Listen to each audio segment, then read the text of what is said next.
Icelocked here with Nocturne Gaming, back with more Legends of Eidolon, and we're taking a look at the World 3 mini-boss, Dilapidated Slush. Dilapidated Slush is located here in the World 3 map, Refrigeration Station, and it does have a few requirements to fight him.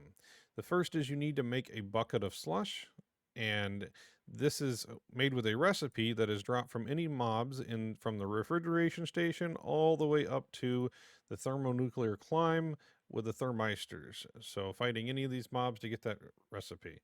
Then once you have the recipe, you can head to your anvil, and in tab 3 near the bottom, you can make the bucket of slush here. It does require 5 melty cubes from Frosted Flakes, 20 snowballs from the snowmen, and 5 iron bars from mining.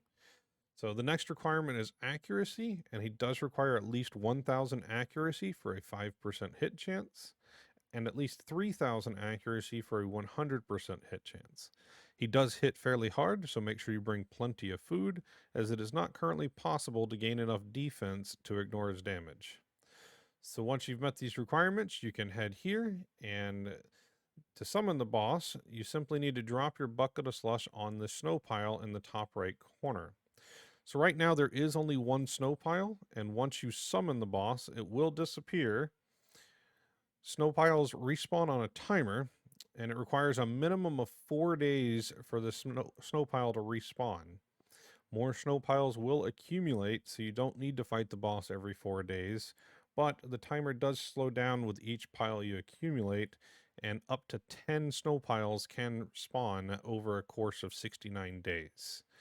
However, days are only accumulated on days that you log into at least one character.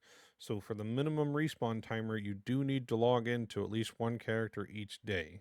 But you don't need to visit this map for it to count. Anyway, so let's summon the boss now. It's a fairly simple fight.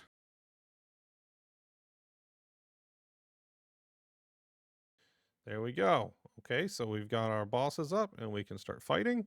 He does have 12.5 million HP and basically does damage if you walk over him. So as you can see, it hit me for 4,000 damage in full dementia gear. And as we fight, hopefully we can see some of the loot that he can drop. And we're going to go down here and fight this last one.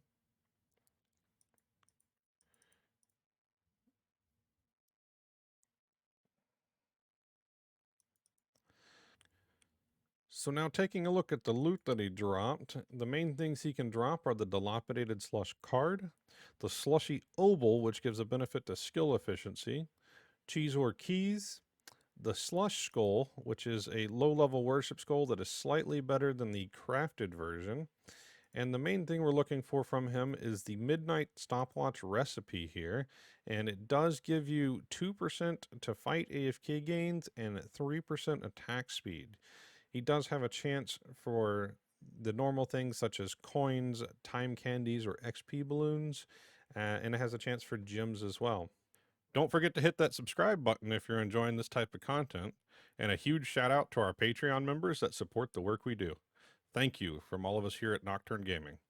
If you would like to become a patron and get some added benefits, check out the link in the description. If you have any thoughts, comments, or questions, please leave them down below for me, and we'll see you next time.